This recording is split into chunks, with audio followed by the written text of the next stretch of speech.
Это «Актуальное интервью», в студии Петр Васильев. Здравствуйте. В Намском районе состоялась образовательная экспедиция при поддержке целевого фонда будущих поколений Республики Саха-Якутия. Эта экспедиция – это образовательные программы, конкурсные мероприятия, оценка, тестирование музыкальных, художественных и физических качеств детей. Наш гость в студии Владимир Егоров, генеральный директор некоммерческой организации «Целевой фонд будущих поколений Республики». Владимир Анатольевич, здравствуйте. Здравствуйте. Я предлагаю для начала поговорить о целях и задачах. Вот в чем они заключались? Мы все знаем, что наши дети очень талантливые. Во-первых, каждый родитель об этом знает. Во-вторых, и эксперты так считают. Поэтому на самом деле наша главная задача – это выявить таланты в наших детях и помочь педагогам их развить. Вот в этом самая главная задача экспедиции. И мы здесь направлены и на детей в первую очередь, и на педагогов, которые работают на местах. Это была прямо самая настоящая образовательная экспедиция, куда-то выезжали? Да, конечно, были охвачены практически все населенные пункты Намского улуса. Так физически экспедиция посетила 5 населенных пунктов, и, получается, близлежащие населенные пункты в районе дислокации, скажем, каждый из пунктов. Туда были включены образовательные программы. Вот на что в них ставился акцент? Дело в том, что мы имеем очень много партнеров, и как раз-таки мы привлекли их всех для того, чтобы по всем направлениям задатков детей можно было бы определить, на что ребенок способен в том или ином направлении.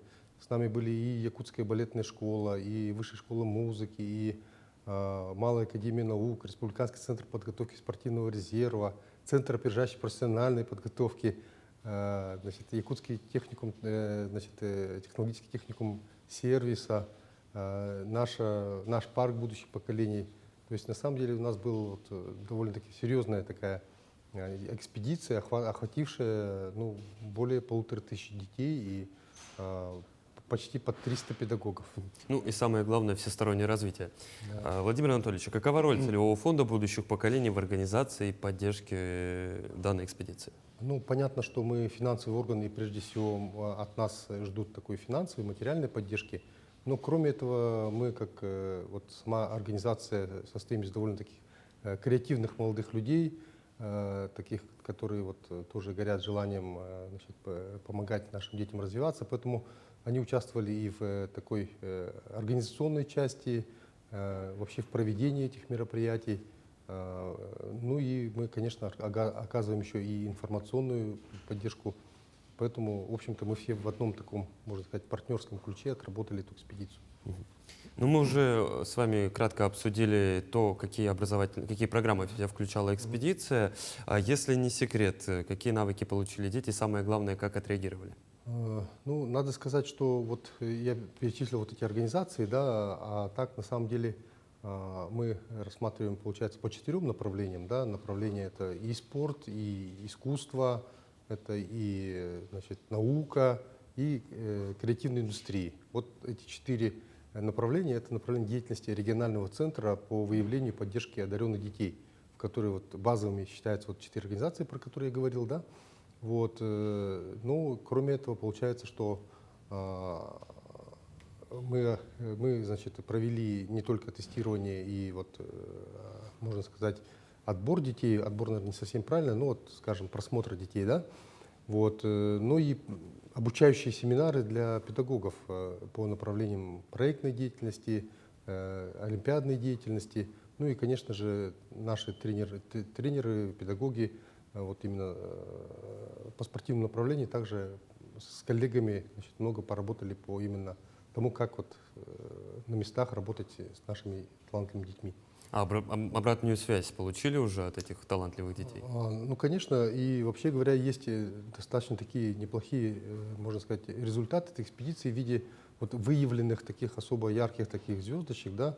Допустим, если говорить про спортивное направление, то 466 детей, на самом деле, было ими охвачено различными мастер-классами, просмотрами, тестированиями. И из них, получается, 30 детей уже получили такое, можно сказать, приглашение в Республиканский центр национальных видов спорта имени Манчары по направлению, по виду спорта перетягивания палки, масс-рестлинг. Вот. 4 человека по вольной борьбе. Вот, в училище Олимпийского резерва в Барагонцах тоже имеют возможность туда поехать учиться, да, как наиболее такие талантливые дети. По пулевой стрельбе 4 человека, 29 по стрельбе из лука. Вот. Это вот спортивные направления. Если брать направление искусства, то получается там у нас Якутская балетная школа посмотрела 138 детей, и из них, получается, вот 4 ребенка приглашены уже в приемную комиссию, они уже могут сдать документы, и, собственно говоря, есть хорошие шансы к поступлению. Да? 7 человек в профильную смену. Высшая школа музыки тоже больше 100 детей, 108 детей, значит, прослушала и готовы, пригласили 15 человек на летнюю профильную смену. Вот. Малая академия наук провела олимпиады по математике, физике, химии, биологии. И, соответственно, где-то 485 детей написали эти предметы. Да, и вот по результатам олимпиад они будут еще проверены. Ребята будут приглашаться на различные профильные смены. Вот. Ну и также, вот, как я говорил, учителя, да, вот для них были проведены семинары, но и с участием и детей. Там, получается, по олимпиадной деятельности 115 педагогов прошли обучение, да, и 111 детей. А по проектной деятельности еще больше, 115 детей и 160 педагогов. И теперь вот я думаю, что такой результат будет хороший, еще долго, наверное, мы будем пожинать, можно сказать, плоды от этих 3 таких хороших дней, проведенных в Намском УЛУСе.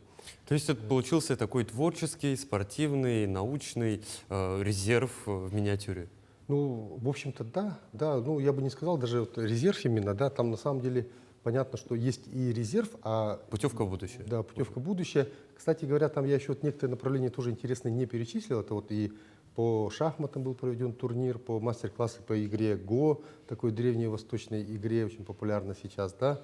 Вот, по дрон-рейсингу, по более современному направлению был проведен прямо чемпионат, наш Центр опережающей персональной подготовки провел, да, и мастер-класс по кулинарии от ЕТТС был проведен. Поэтому вот так очень... вот, кстати говоря, мы же там еще открыли детские инновационные центры, 2 детские инновационных центра открыли при поддержке компании «Эльга Уголь», да, и вот один из них, вот, значит, Ойлук Нам, он провел мастер-классы свои. Очень хорошая такая там студия именно мультипликации, и они получили поддержку, выиграв у нас грант в размере 1 миллиона рублей в этом году. И вот очень рады, довольны, и уже сами проводят мастер-классы для других детей. Вот. То есть это был прямо полноценный инновационный центр, который для детей располагался? Да. Получается, вот у нас же этот конкурс «Инносфера», поддержанный компанией «Эльга Уголь», в этом году мы значит, выделили средства в размере 10 миллионов рублей на создание 10 инновационных центров. Да, это был такой сложный многоступенчатый отбор. И вот именно намцы, да, там 2 представителя, СОШ номер 1 выиграли, значит, создают детский инновационный центр по пилотированию дронов. И 2-я школа выиграла вот, детский инновационный центр по анимации. Вот. Ну и, соответственно, как бы мы к ним приехали и были очень рады, что вот как раз-таки с ними там встретились и как раз-таки открыли эти центры. Ну, насколько я понимаю, судя по успешности проекта в этом году, он будет и дальше продолжен. Да, конечно, мы вот получается, что вот этот образовательные экспедиции уже побывали в 14. Вот намцы были 15-й УЛУС, да, и мы намерены дальше продолжать. В этом году мы рассматриваем еще возможности Алданский и Нерюнгринский район. Может быть, мы как-то это сможем в этом году провести. Сейчас ведем такую подготовительную работу к этому. А первый самый был где проведенный, в каком году? Первый проведен был в каком это году было? В 21 году. Так, если не ошибаюсь, это была Вилюйская группа УЛУСов. Вот. То есть за 3 года, за 2 с небольшим года 15 районов охватили? Да.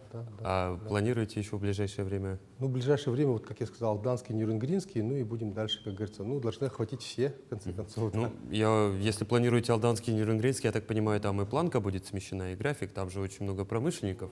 Конечно, и мы надеемся, что вот те промышленные компании, которые с нами сотрудничают, как партнеры тоже, дают свои пожертвования, увидят своими глазами, на самом деле, насколько их средства, можно сказать, правильно вкладываются.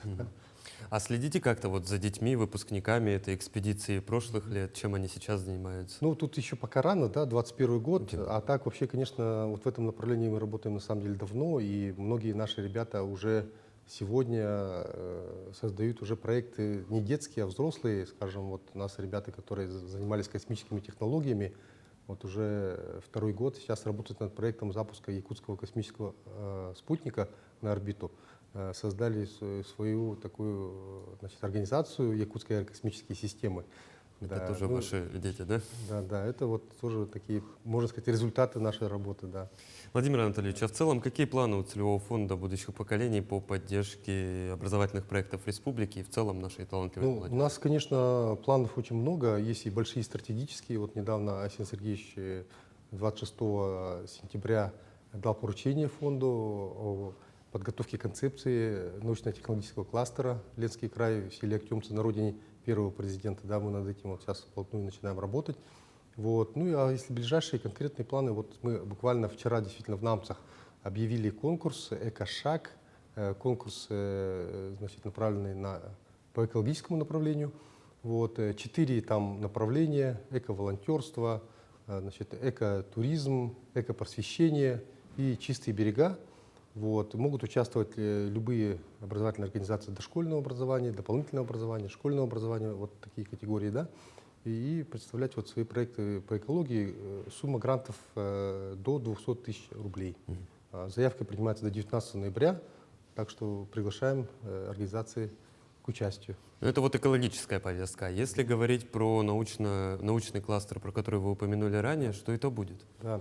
Мы предполагаем, что вот это должен быть такой крупный центр, именно такого международного мирового уровня, где мы думаем, что возможно создавать новые технологии, передовые, которые могут повлиять на то, чтобы успешно осваивать север, Арктику, наши территории, вот, ну, учитывая наши особенности, естественно, да, и, возможно, мы там сделаем и технопарк для того, чтобы вот эти наука как бы воплощалась, технологии именно там, да.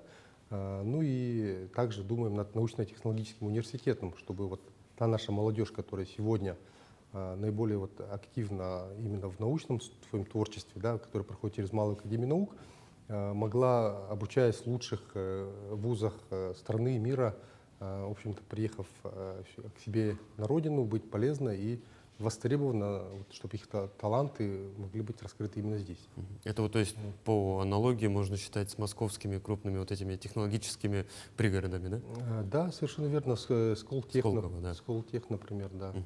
Владимир Анатольевич, ну, я уверен, что все ваши планы со временем воплотятся в жизнь, и все больше талантливой молодежи у нас вырастет в больших профессионалов. Спасибо, что пришли к нам в студию и ответили на наши вопросы. Спасибо. Ну и напомню, это было актуальное интервью. До новых встреч.